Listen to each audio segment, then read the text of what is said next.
All right, perfect. Nothing to do with you at all. Right, right. No. All right, whenever you're ready, have fun. Okay, perfect. Thank you. So right now I'm setting my timer for 20 minutes. That's the time allotted, and I don't plan on going over. 3 hours and 20 minutes we talked about, or is it just 20 minutes? Okay, 20 minutes. So I started it. All right. So right now we're going to talk about principle 2, the elm tree of mastery. And this is one of my favorite principles, only because you get so much out of your athlete. And how do you get the peak performance from your athlete? So that's why this is one of my one of my favorite ones talking about is the elm tree of the elm mastery, tree of mastery. I realized I was on emotional tank. Sorry. I'm coming. Okay. Do you want me to start? I'll start right there. The video. Do you want me to start with the Carol Dweck video?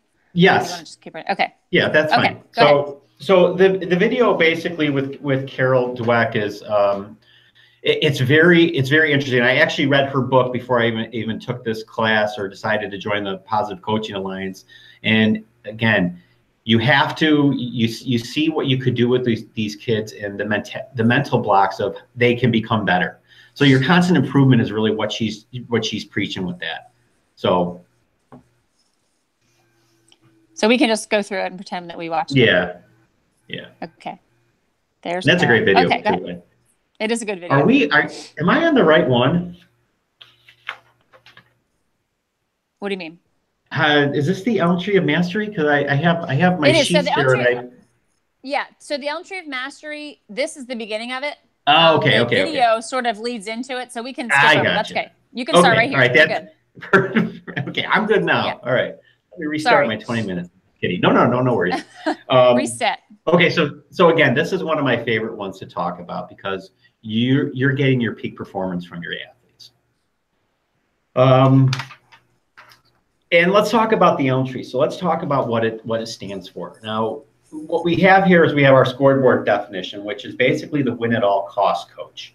And then we have the mastery definition, which is the double go coach, which you'll see what we're talking about when we compare the two. So again, scoreboard definition, what do we worry about? Results, right? I mean, we've all been out. We've all had our kids out when in their uniform and they go to a restaurant. What's the first question they ask? Someone will ask, a stranger will ask them. Anybody? Did you win? Did you win? Did you win? And normally they go into it and they say, no, we lost or we won. And yeah, it was great. But, you know, do you think there's a different question we could ask those kids when we see them in restaurants? Anyone have any suggestions? Joe, Kelly? I always say, did you have fun at your game today? That's my new line that I say to kids. Same one with me, actually. Yeah. You know what I did with one, and my wife looked at me like, would you just leave the poor kid alone? He had a basketball uniform on, and I said, how was your dribbling with your left hand today? And the kid looked at me like, okay. So I think that may have been a bad question to ask him because he was like, well, I probably didn't do too well with my left hand. So again, I try to ask different questions, especially depending on what sport they're playing. You know, how many ground balls did you pick up if it's lacrosse, or, oh, you're a goalie, you know, how many saves did you make, or did you learn something new? I try to do that, especially even with my kids too. So again, we're concentrating more on the effort. Where was the commitment during the activity? Was it there? Were you trying your hardest? And as a coach, and you know, I've been doing this for 15 years coaching, and I came up with two things that I tell the kids. I go, you have two things that you control out there. You have your effort and your attitude. And, you know, again, that sort of leads over to life. You have your effort, how hard you're going to work, and your attitude. Are you negative? Are you positive? So I think that's part of the mastery definition when you talk about effort. And then your scoreboard definition is your comparison to others. Did you win, right? I mean, that's what you're ultimately trying to do. You're competing against somebody. Hopefully they're pulling a lot out of it, but, you know, you also have the learning aspect with that. You know, one of the coaches, when I first saw these demonstrations and these workshops, one of the coaches said, you either win or you learn. And I thought that was great, because it is true. You're not going to win every game. There are going to be times where The ref will have something to say about it. The other team is going to be more talented than you, but what are you learning? And again, going back to my reference with the child or the athlete at the restaurant, like how was your left hand? And it's getting that knowledge of what you're working on, because again, that's something you can control. When we're talking about learning real quick, I was at a sporting event, or I was at a basketball game, and the team was down by like 3 or 4 points, and there were only maybe a minute left. Well, the coach called the timeout, he ran the play. And one of the things that he did, and I was like, wow, that was great philosophy, and I took it on myself. Like, the kid got the ball, he looked up at the scoreboard and looking at either the time or the score, and the coach goes, stop looking at the time, stop looking at the score, run the play we talked about. And right there, I realized that he's not really worried about winning. He wants these kids to learn the play, run the play, have the confidence to do it, and not be concentrating on what the score is. So again, I felt there he was learning. That being said, I tell that little story. Have you seen anything in either professional or amateur where there was a learning with, as opposed to worried about the score?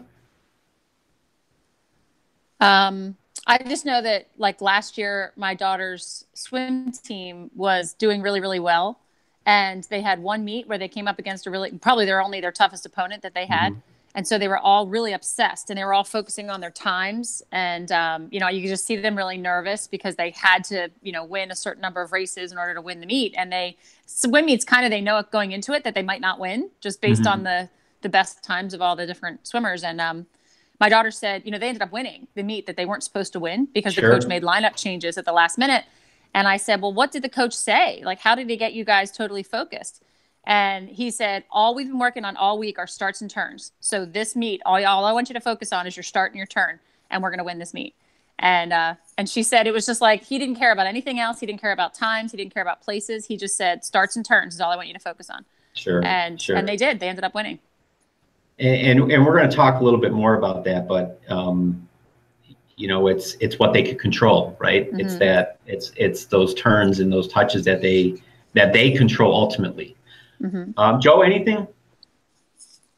I had a great situation where I was running a drill with kids, and we had a target. We always want to compete in practice, and we missed our target. It's like an 8-minute drill, so super long drill, and it's basketball, and I said, okay, we got a lot to do today. We're going to move on. We're going to get our target yesterday. And my captain got in my face a little bit, and she said, absolutely not. We didn't get our number. We redo the drill. Mm-hmm. And her focusing on that effort and our improvement kind of made her whole team better. We crushed our target number by like 10 baskets. Wow. Because of their motivating internally rather than me telling them what to do. It was fun. Mm-hmm.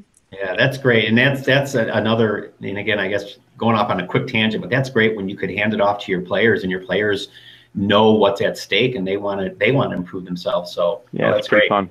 Yeah, great. I appreciate the comment, Joe. And then again, let's go back to the last one. So mistakes are okay. For the scoreboard definition, mistakes are not okay. And the mastery definition is mistakes are okay. And here's the way, again, coaching youth, I've never coached at a professional level. But when you see these athletes, that's all they do is train and spring training in camps. And the mistakes they make, Joe, I know I was talking to Kelly before. I know you're a hockey guy. And I was just watching the Steve Smith video in 1985 when he tried to clear the puck, hit it off Grant Fuhr's skate and went in, and they ended up losing the series and a chance to probably, I think that would have been their 3rd or 4th Stanley Cup in a row. So when I look at that, like when a professional athlete's going to make it, you're darn right a 10-year-old's going to make that mistake. And it's, as a coach, we're trying to correct those mistakes. Don't get me wrong. We need to correct those mistakes, but again, we shouldn't be punishing them. And Kelly and Joe, I mean, have you guys ever had a coach where, you didn't win or you didn't make your free throws, so he somewhat punished you in practice or during a game? Has it ever happened? Yeah. My high school was called Methacton High School, and that is the Indian Iroquois word for evil hill. So Wow. our field hockey field was literally at the bottom of about a 30-foot hill straight up, and it made for great viewing. But we had many games where we did not win, and as soon as the game was over, before the scoreboard was cleared and the fans left, we were on the line doing hill sprints, and we did 10 of them forward and then 10 of them backward, and that was just what we got used to. When we lost, we had to run the hill, and it was evil. Yeah. Joe, anything? Yeah, definitely. I mean, I think I was a really wonderfully bad high school football player. And so we ran a lot. We were a bad team, and that was basically the core teaching model was make a mistake, run. Right. When you meet me, you'll know why I was a great football player, for sure. Well, and you look back at some of those, some of those things you had. Kelly, I mean, what did that motivate you guys? I mean, did that work? I think no. After the game, I don't think it did. I think we knew, like, as time was ticking down, if we were not winning, like, oh crap, if we lose this game, we're gonna have to run.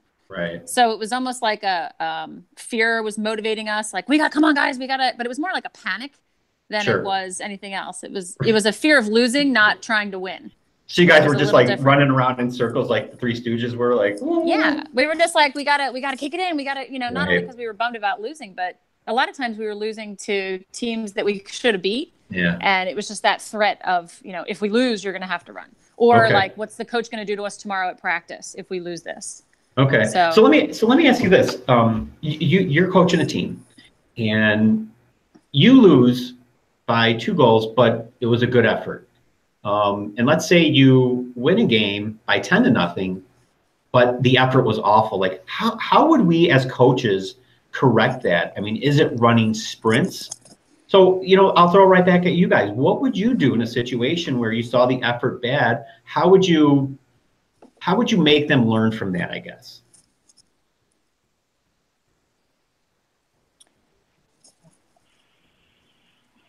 Kelly, you go. I think, yeah. That's a good question.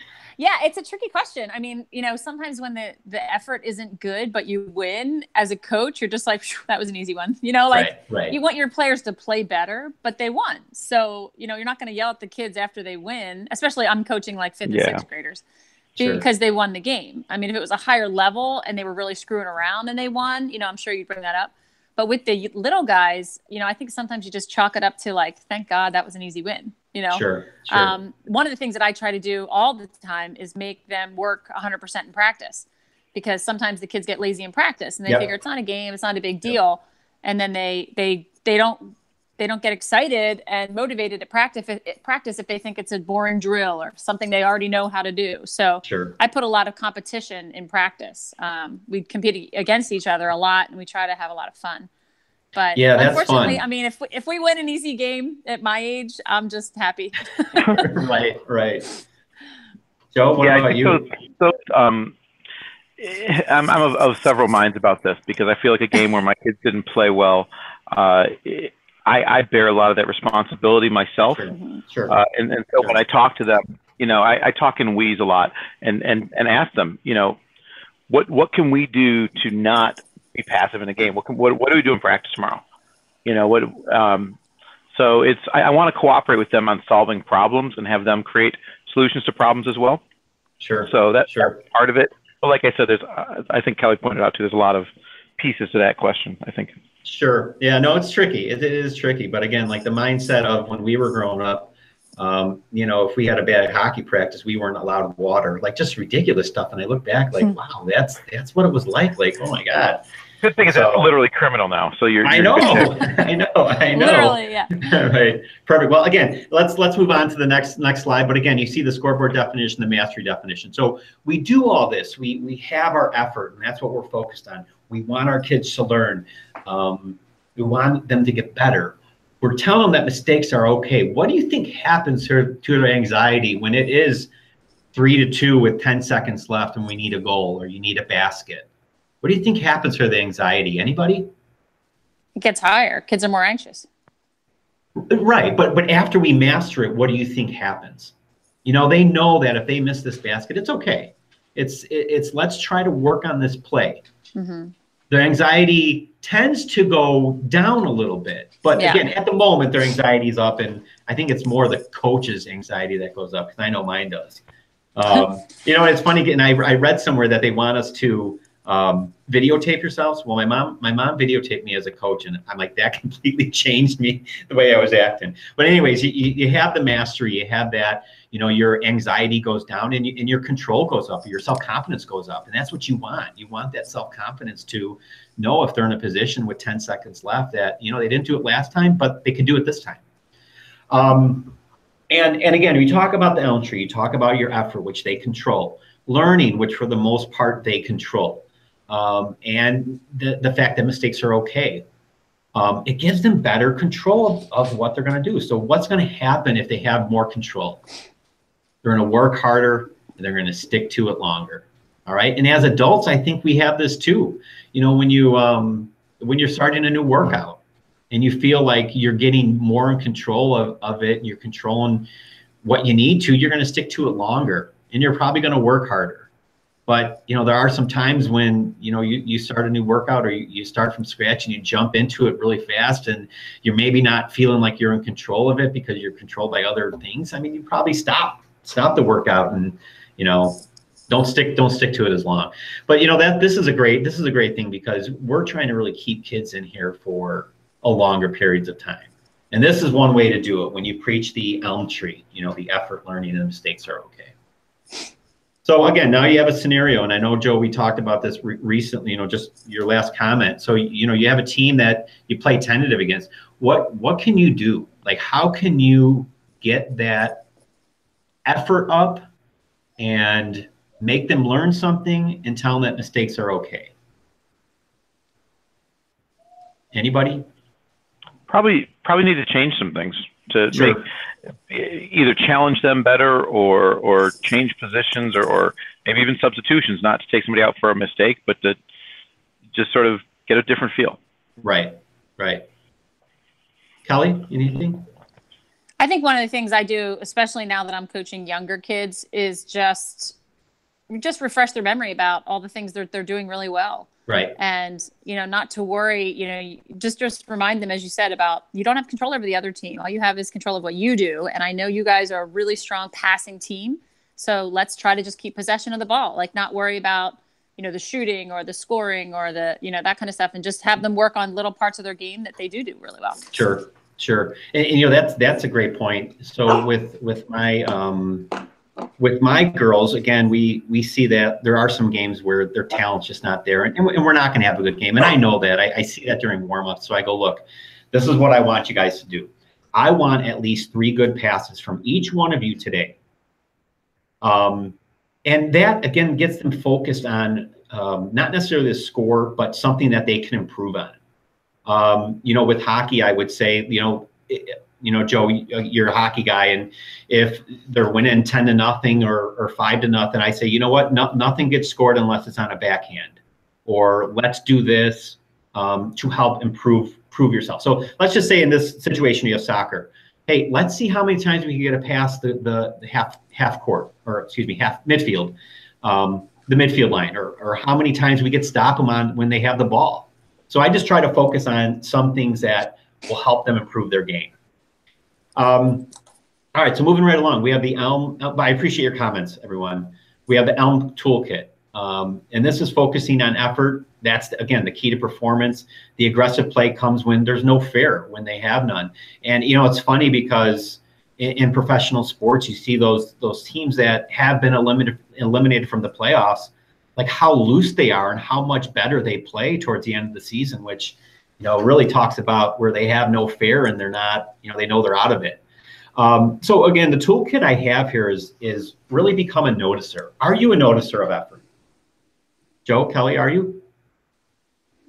I think I'm getting better at it. Yeah.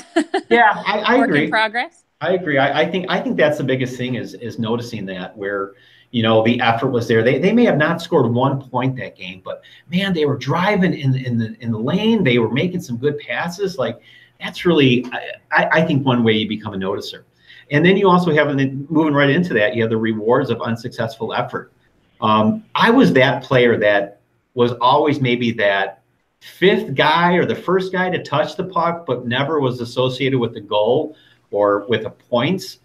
And I think that's important. Like, you know, hey, that was a great breakout pass, or that was great to go to the net. You caused that defenseman to go at you, and your guy had a perfect shot to score.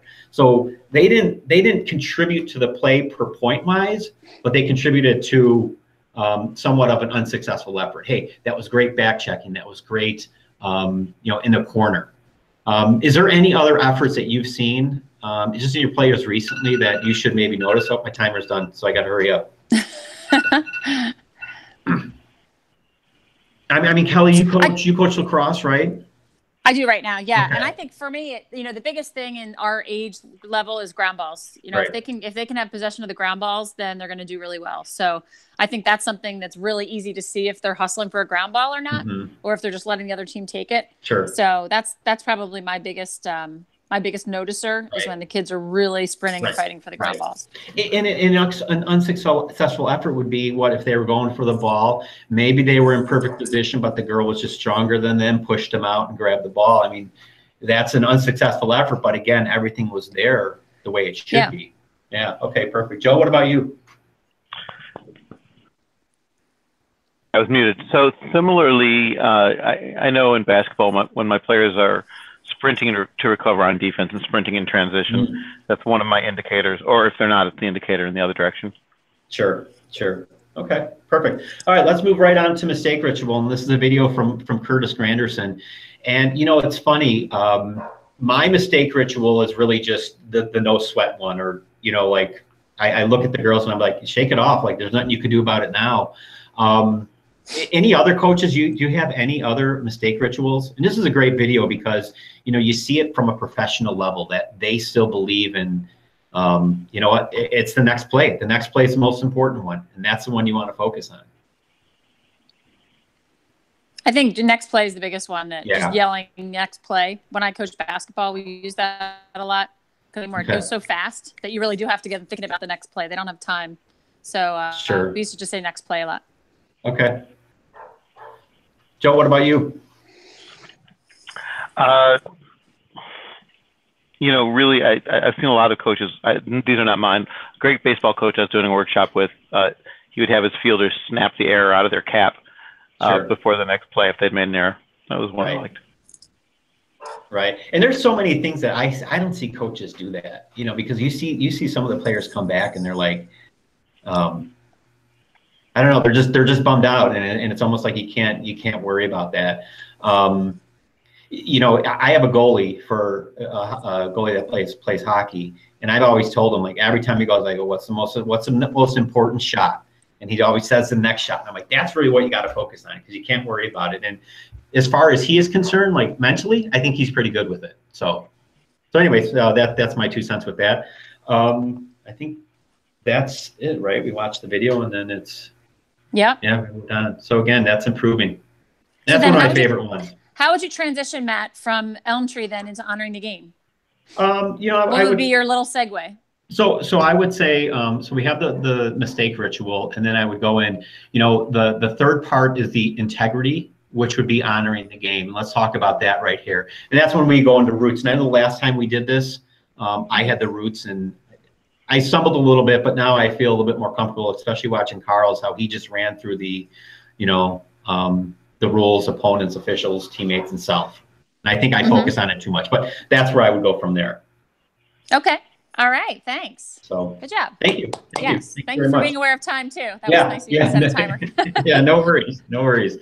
I know you guys don't want to hear me talk, and I don't want to hear me talk. So no, I'm just kidding. Joe, were you on the last time that Matt did his demo? No, I believe I watched the video though. Yeah. Ugh.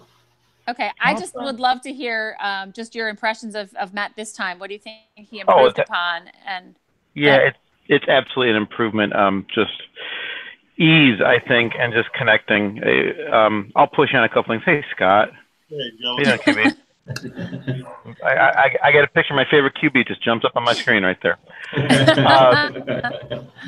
Yeah, I don't. To be honest with you, I'd have to look at it again to make a lot of direct comparisons, which I'll do if you'd like. Sure. but off the bat, just, it's amazing how repetitions matter. And Kelly and I talk about that all the time, and just practice. It's, one of the things I was going to say about, in general, about some things you might connect, because it's kind of a soapbox issue with me, is are we doing things as coaches that we ask of our athletes in terms of improving? Sure. And the main one for us as trainers or training staff is really, how much do we do repetitions in practice? The reps here are the really most important tool you have to improve. So sure. it shows. Sure. And you know what? It's funny. I was at hockey practice yesterday, and one of the parents came up to me. He's like, you know what's so frustrating is when the coach sits there for 5 minutes to try to explain the drill. And I'm like, oh, I know. Like I like those kids have to be moving in more for their sake, but definitely you keep the tempo up. Like you talked about earlier, Kelly, like you have that tempo up in practice. You have those little games and competitions that make them try harder. So. Yeah, absolutely. Absolutely. What were some things, Matt, that you were specifically working on? Because I definitely saw an improvement between this time and the last time. What were you being intentional about trying to work on? I took a lot of notes, side notes for myself, over the last week to just say, okay, this is where I want to focus on. So I knew once that slide popped up that this is a story I wanted to talk about. And these are the points that I wanted to focus on. So my biggest thing is, like, I need to write it down. I need to highlight it and look at it. And so, that's how I finally learned how to study when I was like a junior in college. So took all that time. Yeah, exactly. I really appreciated how much you were bringing in your personal stories. I think that was something that we definitely missed out on last time. Yep. So I think that was great. And I found it very conversational. You were asking us a lot of questions. They were challenging questions. Sometimes when you ask a question and Joe's like, okay, I'm going to let Kelly answer. That's our code word for we have no clue what to answer you right now. Great point. But it also, means, it was a good question. It made us think, when exactly have you seen a coach focus on learning over outcome? It's like, I had to think about that. And, I've done so many of these, and I'm used to everybody asking the same questions all the time. I can even answer for Ruben most of the time. Sure. But, when you ask a question that actually makes me stop and think, I'm like, that's a good question. That's a really good question. Okay. I love how you brought in, Steve Smith. You brought in some personal stories about things that you do in different sports, not just in hockey, but you brought in basketball, you brought in lacrosse. And that's an excellent skill to be able to do, because you're going to be in front of all different coaches and you're connecting with them in many different ways. So I thought that was great. I do think you spent a little too much time on the first slide, the scoreboard versus mastery slide. That is the key. But I think you spent about 6 minutes with just that one slide. Okay. And I think that concept can be brought out. A lot of the things that you said when you were explaining that one slide can be explained using the scenario or explained, using what you can control. You kind of gave us all the information up front, and then when you went through the rest of it, you were kind of reviewing it. So that was just one comment I had. And again, like, don't feel like this. I still feel like the slides are driving you. So the more, as Joe said, the more reps, the more comfortable you are with the slides. You're not going to have to be like, click, oh yeah, this is the Elm Tree of Mastery toolkit. And click, this is, that's what we love. That's the goal, is to have the slides just going in the background and you just comfortable with what's coming. And if you don't hit every single bullet on every slide, it's okay, because, Joe even brought this up last week or something when he said, if you have the slide up, people are going to read it. Whether you point to it and read it yourself, they're going to read it because it's up there and it's new and it's different. So they're getting it. And I think sometimes really the other ones. And if not, they have a book to go home. So, just the slide-driven PowerPoint, the slide-driven workshops are what we're trying to get away from. We're trying to get back to the coach-driven workshops. And the way you do that is asking the coaches a lot of questions, which is something you did well. So I definitely appreciated that. Okay. Thank you. Yeah. So I think Matt, you definitely know your content, your work, and we just want to get you out there again and have you start, working on the content at these workshops, which would be great. No. And definitely seeing different ones and in different, personalities do them, I think is very beneficial for me. So. Yeah. Absolutely. And that's why when we send you out to do a live workshop with someone else, we want you to do, like, some people have said, well, why can't I just do the whole thing? But part of it is learning from the other trainers when you're out there as well. So I'm sure you picked up a lot from Carl, and hopefully we'll find somebody else, and then you can work on, one or two of the principles and make that your own, and then learn from them for the other two. Perfect. No, I agree. Great. Well, thank you. Congratulations. And thanks for putting in the extra effort and improvement. Yeah. Thanks, Joe. I appreciate it. Thanks. Great job. Yeah, and Kelly, I'm going to get off if you don't mind. So. Yeah, no, that's not a problem at all. Okay. All I right. think Perfect. Jim's okay. All right. All right. We'll see you guys. Good luck. Bye-bye. All right. Thanks. This is like hockey day today, Jim. It sounded like it. Where's he from? Yeah, my goodness. Oh, he's from Chicago. Okay.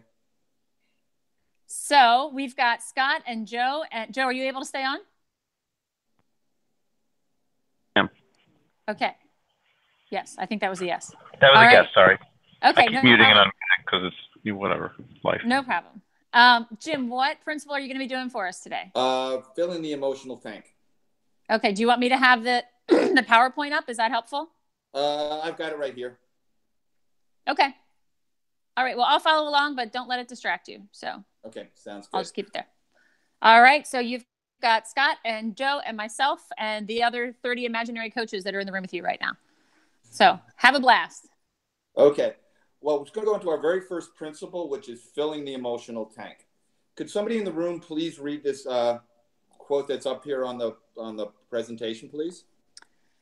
Sure, I'd love to. It says, I've learned that people will forget what you said, people will forget what you did, but people will never forget how you made them feel. Now, how do you think that applies to coaching? Anybody? I think I say a heck of a lot that the kids don't listen to. Well, that's probably true, but the thing that's really important you can get from this, it's not just what you know, it's how you make the kids feel. Are they important? Do you believe in them? And as long as they start to know that you care about them, they're much more willing to listen to you.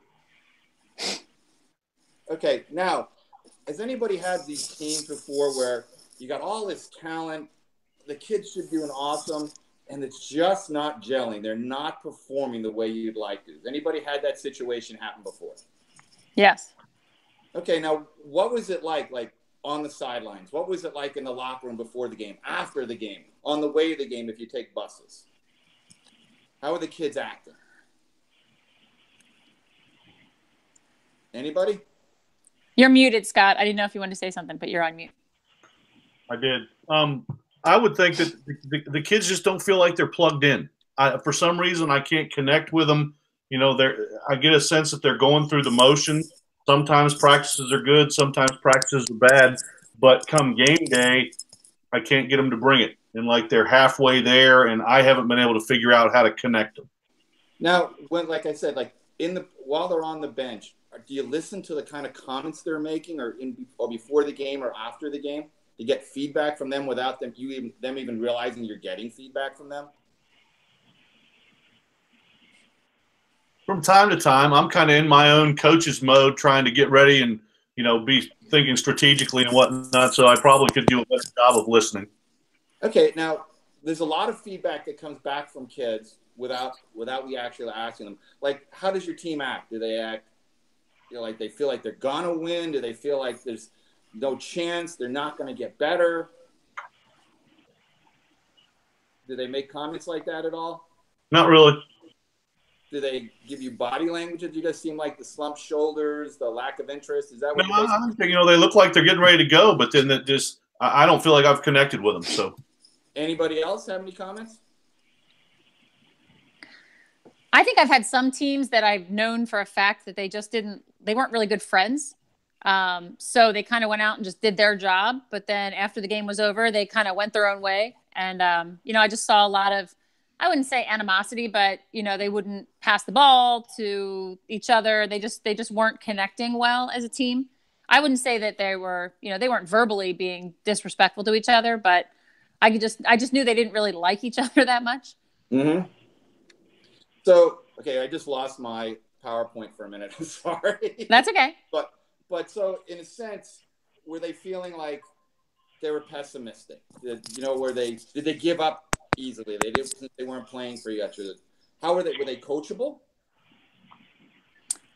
Not as coachable as other teams I've had. Okay, now how can you help fix that as a coach? What kinds of things can you do?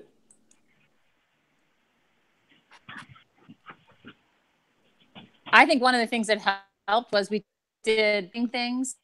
I ordered pizza for them one day after school, and we had like pizza after practice. It just as a surprise. So, Well, you know, something I was trying to get them to be friends. So I tried to do things that would create like team bonding opportunities. now, if you relate that back to the last slide, you showed you cared about them. And those are the things that are going to help them be as coachable as possible. And when you do these things for players, when you build them up, when you make them feel better, they become more optimistic. They feel that they can get better. They deal better with adversity because they know their coach is with them. And they also become much more coachable because if you're the coach that the kids like, they're going to listen to you. If they know that you care about them, they know that everything you're doing is just to make them the better athlete.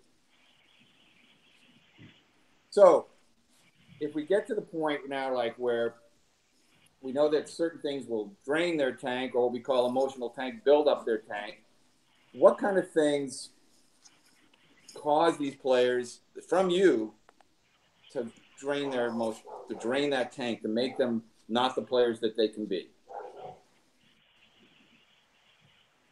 Let's say, here's a perfect example. I'm going to be a player in a game. It's a free throw at the very end of the game. I'm already nervous, and I go to make the shot, and I look over to the coach. How can you help that player? Scott, how would you make your player feel more comfortable? I would say positive body language. I'll be looking at them. I'll be giving them a thumbs up or clapping my hands, trying to look as empowering as I could look to give them my confidence to them. Yeah, and how would you feel if you were the player and the coach was feeling like? I would feel a little more encouraged that, you know, someone believes I can make the shot. Yeah. And now let's take that same situation. Now you've already kind of built them up. The person goes out there, takes the shot, and they miss. Here was a big play time in the game. You could have maybe won the game or changed the momentum. How do you react then to that player? Exactly the same, hopefully. Now, what kind of things could you do that could make that player not feel that positive feeling you're feeling? I think just shaking your head, you know, just looking disappointed. The opposite of what Scott just described as positive body language. Throwing your hat down on the ground like Steve Spurrier does. Now, but see, what's kind of interesting is Kelly's was very subtle. All she did was put her hand over her head. She wasn't demonstrative. She didn't pull a Steve Spurrier. But does it send the same exact message? What do you feel, Kelly? Does that still send the same message as throwing your visor on the floor? I mean, maybe not as intense. I think if I threw my visor on the floor, it'd be a little more noticeable. But I think it does. I think it does send a message. And I think a lot of us as coaches, a lot of times we'll sit there and just cover our head, put our hands to our face, look up, breathe, and we don't even realize we're doing it. But it still sends that same vibe to the player that they weren't successful, you're disappointed in them. Now let's say that same player goes out, does it, drains the shot. How are you going to act then? I'm sorry, they made the shot or did not make the shot? They made the shot. Oh, then we're going to be excited. Yeah. Well, again, but we also have to, so we're in all those same situations, even when a kid may have messed up, we still have to show that same excitement that, hey, we're there for you. Like if they took the shot, I missed it now. What's a positive way you can make me feel? It's easy when I make it, but what happens if I don't make it? I think you can still be supportive and just, you know, commend them for taking the shot or for getting open or for beating the defender or whatever it is. Yeah, and in certain sports, it's even easier. Like in basketball, you have to call a timeout to get the guy off the floor. But in certain sports, you can sit there and interact with the player as soon as they get up. And what I like to try to do is, like if I had a player that did that in hockey and got a penalty shot or created a penalty, is come back and thank them for their effort and just be happy, show them that we were impressed by what they did to create that situation. So everything we're here to do is become the best coach that we can be. So what is one of the most effective things coaches can do to be the best possible coach they can be?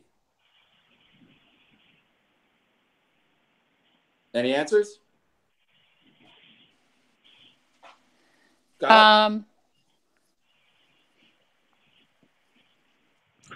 He's on mute still. Sorry, I Scott. would say be more encouraging. You know, try to be positive all the time. You know, and not get down the rabbit hole and raise my voice and yell at them. So I really try to be positive with everything we do. Yeah, I mean, but in what ways are you going to be positive? Just say, hey, great job. What kind of things will you do? I try to highlight things we've worked on in practice when I see that in a game, rather than just being the good job coach. I heard one time that you don't want to be the one that just says good job. Yeah, I mean, because they don't know what you're even talking about. You know, it's like, I just made a really bad play. Coach said, good job. Now, whereas you're being specific now, they know what they did well, what they didn't do well. But one of the things that is also the way and the percentage of criticism to positives.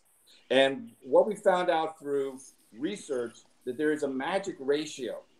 And that ratio is 5-to-1 of positives to a negative. Now, the coaches have to work to get to that? Or you think all coaches are right there already? No, I think it takes work. Yeah, we got to find things, because as a coach, we tend to always find the what? The negatives. The thing they do wrong. We're a coach. We're going to make them better. We got to find what they do incorrectly. But if we're going to give them that criticism, we also have to become that coach that finds the what? The silver lining. Yeah, well, what they did right. Is there anything wrong with finding out what they do right? If we reinforce what they do right, will they continue to do that proper or that technique that we want? Hopefully. Well, what about you? If I was a coach and I was doing that to you and I kept telling you, I love the way you hustle to the ball. I love the way you beat that defender to the ball. I love everything about how you outwork that thing. Are you going to continue to do that, do you think? Yeah. And what about kids? Do kids like to be approval? Oh, yeah. Now, what if I said, okay, you're not ever getting to the ball. I need you to go faster. You just never get there. I need you to hustle. How do they feel then?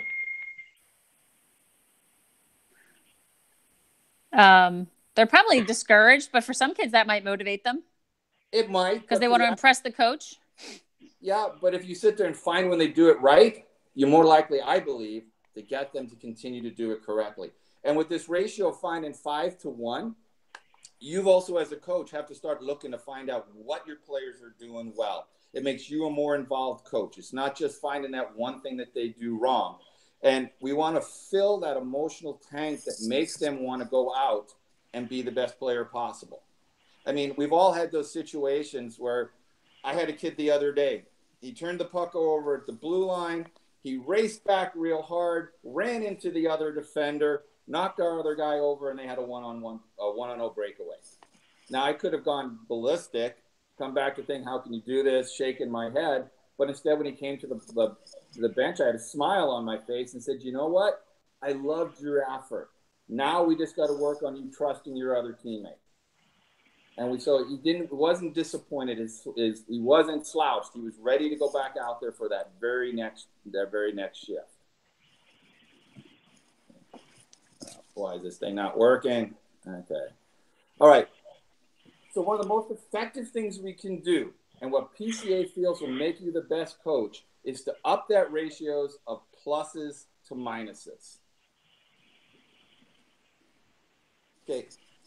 Now, Phil Jackson is not necessarily the feel-good coach. I mean, he's a Zen master and stuff like that, but he came up through old school. And could somebody read this quote that's up there on the board, please? Sure. It says, about that time, Jim's book shows up and positive coaching becomes an influence in my life. The 5-to-1 ratio, 5 praises to 1 critique. And of course, the rest we know is that these Bulls won 3 championships in a row. Okay. So what does that kind of tell you? That when he upped his ratio, his teams did better. Okay. That's pretty much the obvious of it. But we're also talking about that here was a guy who had pretty much the same personnel. He had fantastic players, but in a sense, they were underperforming because he wasn't filling their emotional tank. Now, a lot of people can say that $5 million a year is fine. I don't need my emotional tank filled. But is that the same as with kids and professional athletes? It seems that it doesn't matter, that it's important that we make them feel good about what they're doing and that they want to be there and that we care. Okay, here is, you want me to do what the video just? We can just pretend that we saw it. We've seen it. Yep. Okay. Now you can just pretend that it finished up. Okay. Sorry. All right. Now, when you listen to this video, you see how he dealt with Horace Grant and different players. But to me, what is the really most important thing that he says in here? Okay. Joe, would you like to answer that? You know, I think that it was important to me to see that this works with, you know, elite athletes. It's not something just for kids. So I felt that whole context was important. Yeah, and what really kind of hit home with me was that idea that a negative is like an atomic bomb going off. Not just like it makes them a little bit, but even at this level, being negative, it destroys them. And they focus on all the negative part, which gets in the way of their ability to play in a positive manner and play without fear. This thing. I don't know what's the matter with my computer here today. Okay. So now we're going to go into a scenario. All right. We want to get together in some groups. And we all know that athletes thrive on positive feedback, but your team has been struggling and needs a lot of correction. Okay. So as a double goal coach, how can you give them the feedback they need to improve without discouraging them? Okay. Are we in groups now? Yeah. Mm-hmm. Now, like this thing, you can have them either where they're, you know, doing different things together and reading parts of the book and stuff. But what we would basically go through is then understanding what these different things are. Now, one of the points is to avoid non-teachable moments. What's a non-teachable moment? I mean, it's real easy to say, okay, you know, that's not a good time to do it. But what do you feel is a non-teachable moment? Right after a player's made a mistake, like immediately after. Yeah, and very often do they usually know they made a mistake? Yeah. Yeah. And you also know your kids. Some kids are going to be shaking their heads. Some are going to be just distraught. And then some of them, I've actually had kids come to my bench. I'm coaching 10-year-olds crying. So that is not, you know, that's time for a pat in the back. Let them calm down for a second, then talk to them. What about criticizing in private? How about on your job? Do you like it if when you have a meeting with everybody in your unit and everybody just gets criticized right in front of everybody? How does that make you feel? Not good. Yeah. So instead, we can take that player aside and talk about what they need to improve. Now, this is the one that I think a lot of coaches struggle with, and I probably would too, until I read more about it, is ask permission. You think as a coach you should have to ask permission to a kid to give him his critique? Anyone? You think you really need to ask their permission? You're the coach. I'm not sure. I don't know when you would have to ask permission. I think if you have some feedback to give a kid, you just tell them when you get the opportunity. I'm not really sure. You know, and that's a really hard concept as the coach. I'm here to teach. You're here to learn. You have to, you know, I'm in charge.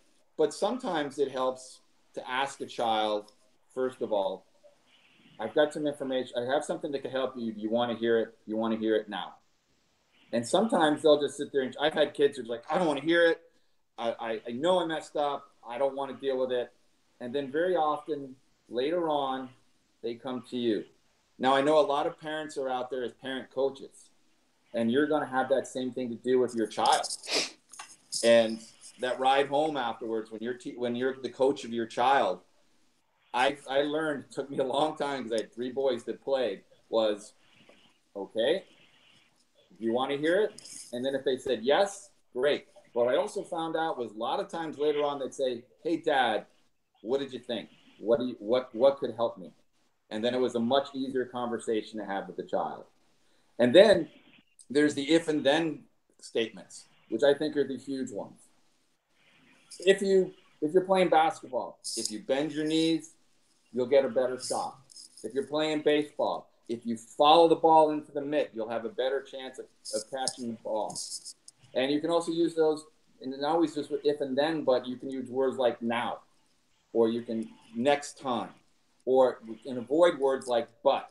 Because if you tell a kid, this, you did this, and then you say but, they hear but and everything after, not all the good things. So these little subtle words like if and then and but and now and next make all the difference in the world. And also we have, the criticism sandwich. Something good, then you can give them their critique, and then fill it with something else good. So we've given them the criticism, we've helped them become the better player, but at the same time, we've made them feel better about themselves as players. Okay. Now, obviously, we want to give you guys tools to go out there and just say, say this, say that, this will make the whole world better. But there's different ways that we can help these players be better. And one is the buddy system. Now, you can have players that pair up with each other, and they have to watch the other player and then find things that they did good during that game or they did well in that practice, and then have them reiterate to that player. And does that just help the player that they're filling the emotional tank with and make them feel better? Does it just help them, or who else does it help? It helps everybody because it shares the positive across the whole team. Mm-hmm. And you know what also it does to you? It keeps them engaged. How many times do you have a player, the next one in line, they're paying absolutely nothing to what has happened while it's going on? They're not learning. They're just standing there waiting their turn to go. So if they have to find positives, they're learning the game, they're understanding more about what you're trying to do, and at the same time, you're building a team feeling. And kids play harder for a team than they do for individuals. And then positive charting. This is, I don't know if has anybody done something similar to this where you go out and try to find what the kids do well and then write it down so that you can, at the end of the day, sit there and share that with a player? Has anyone ever done anything similar to that? Yeah, I actually have an app on my phone from PSnap where you can hit a player, tap a player, and then you can type in something that they did really well. And then at the end of practice, you have a whole list of all the things that the kids did really well. I found that to be pretty effective. Yeah, and not only that, the parents love the feedback. It's something that you cared about their child, that you actually spent the time watching them, learning about what they were doing. And then the child, again, works out thinking, you know what? I may have missed that three-point shot, but I'm really not a bad player. I can do this. I can improve. I can get better. And then the winner's circle, where you bring the kids in after a game, and they sit there and say, hey, that was a great play. I really like the way Johnny hustled for the ball. I really like the way that George, after he took the shot, followed it to the net and got his own rebound. And again, it keeps the kids engaged. They have to be paying attention to the game. Hopefully they're learning. They're making their teammates feel better. And then at the end, if you notice a kid who hasn't done something well or hasn't been rewarded by his teammates, then you can interact and you can add, hi, I really like the way this person did that. I really like the way the person did that. And it's amazing what you can do for these kids if somebody's telling them that they did things well, as opposed to always just finding what they'd had a fault in. Okay, and then we go on to the next thing after that. Okay, so what would your transition be, Jim, to get from emotional tank to Elm Tree of Mastery? I would basically say that that here we go from what is the building block of everything else, and without the ability to fill their emotional tank and show them the care, that everything else we do is not going to be as effective. And then from building a strong positive feedback image, it's easier for a kid to become more create better mastery of his game. All right. Thank you. Thank you. All right.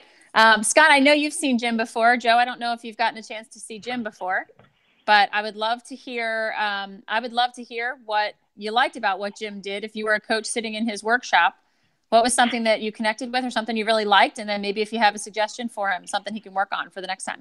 Mine are actually related. Oh, go ahead, Scott, you go, because I think we're kind of... Your screen's on your face is on the screen. Oh, you're funny. my class picture, literally. I cannot get rid of it. It will not leave the account. I swear to God. It's like a venereal disease on there. I don't know what the hell it is. I can't get rid of it. So my positive and my delta, my suggestion or wish are related. I love that you really focus on our responses and asking questions. There were a number of times, for varying reasons, I'm trying to parse out each one, but it's difficult, where I wasn't exactly sure what you were looking for on the question. And the reason I think a lot of us were hesitant to answer was because some of the questioning was tricky for various reasons, question by question. And I think we'd have to get into each individual question, but I'll give you an example. You talked about asking permission, and then your question was, do you think you have to ask for permission? Which I think I wasn't quite sure what you were looking for. And related to that, there's a couple times, not every time, when the question seemed to beg an obvious answer. Like it was pretty clear what answer you would have wanted from how you set it up. So I didn't feel like answering it, because if it was obvious and I got it wrong, well, then I'm ridiculous.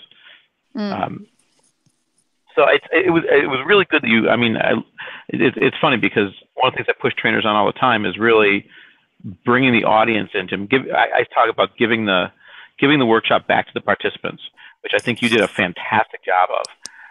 It's just some of the questions I had a hard time with, to be honest. Does that make sense to you, Jim? Oh yeah, exactly. I do. Okay. Okay. I'll agree with some of Joe's points. I thought, I mean, I understand we want to engage them. I thought there was a point where you kind of over pushed it and there were too many questions. Every question was another question was another question. And I was like, okay, well, we're off of the content. We're out in this little tangent chasing this rabbit with these questions. And it took a while to come back to it. So I thought, you know, I think they're fine, but it almost early sounded like it was a contest. I'm going to see how many questions I can ask per slide. And I thought that got a little distracting to me. I love that I think you do a great job of interspersing the stuff straight out of the ice, straight off the ice. I think that's very appropriate. That, you know, your use of your experiences, I really appreciate it. I thought that was better this time than it was the last time, and they fit really well. So other than that, I think that the flow was good. I don't know. It'd be interesting to see with Kelly how long she thinks it takes, because you know I look at typically in a workshop you get about 20 minutes for one of these principles, and you went a little bit over that. So looking in the window of time, does that mean you're going to have to pinch Elm Tree or pinch Honor the Game? You know, so just from a flow standpoint, being cognizant of, you know, and it's hard, I think, in this setting when you're doing a piece to be thinking big picture of how does this piece fit in with my open, my first principle, my second principle, my third, and my close. But I thought it was great improvement, and I appreciate your efforts to keep mastering your craft. Thanks, Scott. I agree also, but I'm going to be a little bit more specific, I think. Some of the things, Jim, I love the way you make it conversational. I think that's one of your assets. You're very relatable and likable, and making this a conversation about coaching is great. I love the way you do that. I love the way that you were asking, what is it actually like before a game? You were trying to get, and I understand where you were going with that. And I liked that question of, you know, what is the atmosphere like? What you're really talking about is what is the culture and what is the climate like on your team? And that's something that we hit into a lot in some different workshops, but that is really important, because if the kids all have full emotional tanks, I think they're going to feel that positive climate. One of the reasons I think it might have been a little bit confusing is because you didn't frame it around thinking about the emotional well-being of the athletes first. So you were just kind of jumping in blind, like asking us what's the climate like, and it could have gone in a lot of different directions. So maybe just starting with an introduction of this next principle, we're going to talk about something called the emotional tank. Every player has what we call an emotional tank, and depending on how full or how empty that player's tank is going to affect how the team behaves or the team acts. So maybe just a quick sentence to sort of frame that. Then when you ask us a question, we know what you're talking about. So you can go back and watch and see how your questions were. But that's why I think it was a little bit confusing, because we weren't sure where you were going with it. Does that make sense? Oh, yeah. It really does. I Okay. actually, I wasn't happy with the way this even went, because once I started getting messed up with the slides a little bit, then, like, okay, I've got to like do something which hopefully in a situation that that's not going to happen, you know, where but it will happen. I mean, I actually did a USA hockey coaching clinic. One of the first ones I did in Colorado. We go to turn on the projector and the light burns out, and it was at a firehouse, so it's run by the city, so nobody can come and fix the light until Monday, you know. So I had to revamp the whole thing. So but again, that was something I'd probably done 70 times, you know, and actually got really good reviews. Oh, this is better than our normal clinics. But I had enough and experience to fix it, you know. Right. And we don't want the slides to inhibit you. They're literally just there for a visual aid for the people that like visual aids. And we want you to be so comfortable with this material that the slides will just be going on behind you. And you'll just be talking, you know, magically you're talking about the same thing that's on the slide, and you don't have to point it out, and you don't have to stop, and you don't have to, I mean, the quotes, absolutely. The quotes you can read off the slide, that's fine, or have someone else read it. But, you know, the tools and things like that, it's just to be a visual for people. So I think just being, you know, clear up front, setting the stage, this is what we're talking about now. We're talking about the emotional well-being of the athletes. And does that affect their performance is really what we're talking about. So just framing that, I think, would help. I also agree with Scott that some of the questions that you asked, or Joe, or whoever said it, some of the questions that you asked, I call them Captain Obvious questions, where if you kind of already know what the answer is going to be, don't bother to ask it. Just make sure that your questions are super purposeful and they're leading you somewhere. Questions are to take coaches to the next level without them realizing it. So you're taking them to a spot where they're going to discuss something, and then guess what? You're going to come up with more answers that'll make that question even better. So, you know, questions like, do you think you should ask permission? That's why I kind of pushed back and I said, no, I don't think I need to. When you ask that question, I don't think I need to ask permission. I'm the coach. So if you're going to ask a question like that, you might get everybody to say, well, yeah, I think you should because you're the expert telling me I should. Or you might get some smart aleck to say, no, I'm not going to ask permission. And then as Scott said, that can take you down another rabbit hole. Yeah. So I almost intentionally ask questions where I know what I want the answer to be, but I want to challenge them a little bit more. So instead of saying, do you, or should you, or will you, saying things like, how would you? And questions that use how are a lot more detailed. And then the coaches actually have to think, well, how would I do this? Not would I do it or would I not do it? So that's just a tip for me.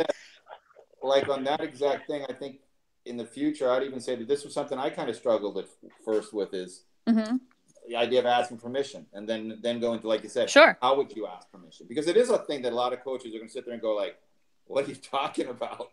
You know, I'm the boss. Yeah. You know, but the key to that, it's good you brought that one up, because I had a particular point about that in my notes where you didn't really explain what you meant by asking permission. Right. And then you twisted what I would think it means by saying, you made it almost sound like, you know, should a player have to ask you permission? Like, do they have to, you know, do they have to agree to your practice plan or your game plan? It sort of tilted the question away, and that's why it's another example. I think it was good that you're asking the question, good that you're engaging us. I wasn't sure because I thought of a different definition of it. I wasn't sure how to answer at that point. So, Joe, what's your definition of in your workshop? I'm sorry, you broke up a little bit there. Could you ask again? How do you explain asking permission to coaches in your workshop?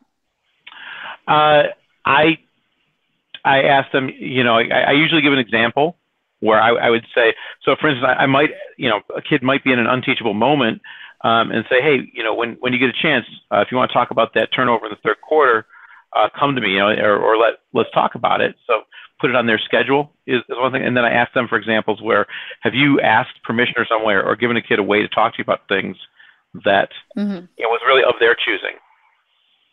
But I generally explain what I mean by asking permission. Hey, is it okay to talk about this right now? Or is this something that would be helpful right now? Yeah. So just a simpler explanation, I think. Hey, Kelly, I think that when I use that in a workshop, I always kind of paint the picture of, excuse me, this might depend on the age of the kids. You know, I mean, their maturity level that, you know, you're not really going to get that from a real young kid. And so there might not be, you know, so how you approach them, then you're not really asking for permission. You're trying to find the right time to have the conversation. Whereas a more mature person with a little more personality has the ability to say, no, I'm not ready to talk about it. Yeah. Jim, exactly. I will say one thing too, and it's sort of a pet peeve, and we can do with it what we want, but we sort of set you up for failure on one part of this deck. I think it's a part that I think we all struggle with, where we ask, what's one thing coaches can do, and then we explain 5 to 1, and we go back to what's one thing coaches can do. For my purposes, that doesn't work in terms of flow, so I actually change those slides around a little bit, because I do think we're asking what Kelly called the Captain Obvious question, and then basically if you thought of something else, which was perfectly valid, you were wrong. And you weren't wrong. It was one thing we could do. It's got to be more encouraging. Or, it's one thing we could do. We could plan better. We could work a little harder on our own process, which are all valid answers. And then we turn right around and say, what you can do is this. And I think we're setting up for some difficult questioning strategies in the deck even. So it's a little pet peeve about this PowerPoint, because I see trainers struggle with those 3 slides every time. So well, it's not your the fault. way I set it up, I set it up this way. So as soon as I do the emotional tank, the difference between draining and filling, and what drains and what fills, I say, okay, so here we go. We know the one thing we can do to be more effective, and I almost ask it as like a lead in, is we want to be more positive than critical. And I put this slide up right away. How much is too much and how much is too little? Now let's talk about the 5 to 1 ratio. So I don't do it as a question. I do it as, okay, so if I were to ask you, what's the one thing you could do to be more effective? You would say, be more positive. What's the ratio that's really important? What ratio will make the best performance and you get the best reaction out of? And then, that's when we get into 5 to 1. So then the repeating slide is, well, if you guys are going to be positive coaches, double goal coaches, and you can increase your positive to criticism ratio, you're going to see magical things happen. You're going to see behavior change more rapidly. That's sort of how I do it, but it is a little tricky. I agree with you. Jim, just a couple other things, and then I'm going to let you digest all this. I really like the way you brought in your examples, your hockey examples. I like the way it was real quick, easy example. We understood it right away, especially if you're talking to hockey coaches. And I like the way you brought in basketball examples and different sports. I thought that was really good. And you brought in the example of, this kid turned the puck over. There was a breakaway. He came over, and you said, I loved your effort. Your voice there was different. And I can hear you talking to a player. And that's what the coaches want to hear, things like, what would you say to a player? So I like the way you brought in that personal story. I like how you got us into groups to talk about the scenario, but be specific, because you're going to find, and you probably saw this from hockey workshops too, if you just say, hey, get into a group and talk about this. No, you got how many people in my group? How long do we have to talk? So I'm really specific with people. Get in a group of 4. You've got 2 minutes to talk about this. And it might seem kind of elementary, but it makes it really crisp, and they know what they're doing, and they know how to find a group. If I tell them, find 3 people you don't know, find 3 people that coach the same sport that you do, whatever it is, it just makes it easy for them to talk.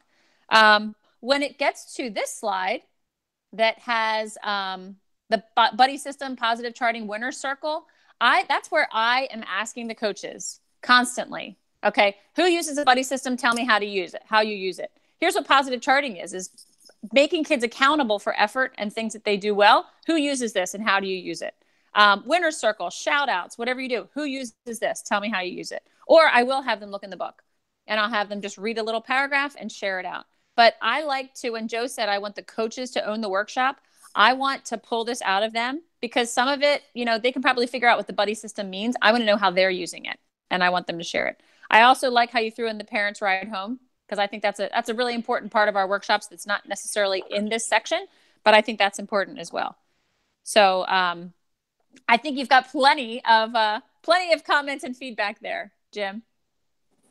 Yeah, I appreciate it, and I agree with all of it. And I also try to do that, the little part about the ride home too, because a lot of coaches are coaching their own kids, not necessarily absolutely levels and stuff. And it's hard, believe me. Especially when my boys were older and stuff, and they're playing high-level hockey, it's hard just to sit there and shut up. Yeah, and I think that's a great place to put it in when you're talking about asking permission. I mean, especially for your own child. And I do that all the time. My husband is constantly coaching my kids in my ear when they're out there playing or swimming or something. He's like, "Oh, she should have done this. She should have done that." And so many times I think, "Gosh, I'm so glad you're not coaching her right now, because you'd be just barking this right in her ear." you know, but then some things I'm like, you know, you should tell her that. And he's like, well, PCA person, how should I tell her after the race to say, hey, would you like to hear a suggestion I have for a way to make your streamline better? And sometimes my daughter says yes. And sometimes she's like, Dad, just later. I don't want to hear it right now. But I mean, that's a great example of how a parent can use that if they're coaching their own child. I like the way you threw that in there. Agree. Yeah. So Jim, I'm gonna have this recording for you. So you're welcome to watch it back. And as you watch it back and you watch how you ask questions, just try to think of a different way to phrase it, just to be a little bit more clear. And I think you're going to find it's much more effective. But they're great questions you're asking. Just tweak the wording around a little bit. Hey, Kelly, can I hop on one more point that you made just about the tools? Sure. You mentioned it very briefly. I try to always draw them to the book. Yeah.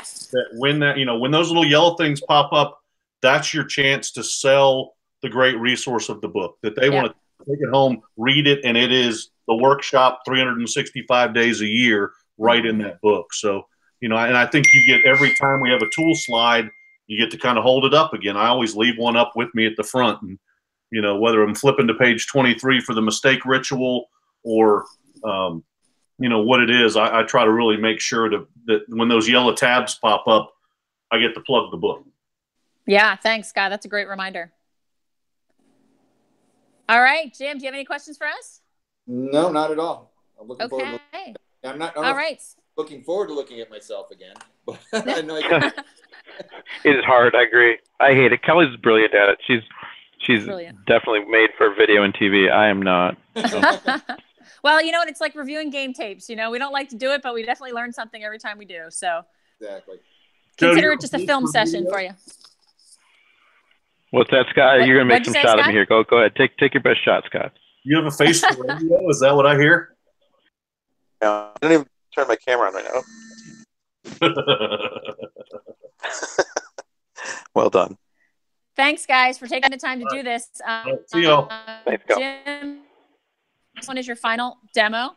And Scott, I didn't know if you wanted to set it up so that Jim did it live, or you would like him to do it on a Google Hangout first again for his final. Just let me know. Okay, let's talk about Okay. Yeah. All right. Thanks again, guys. All right. Yep, thank you. Bye-bye. Yeah. Yep. Bye.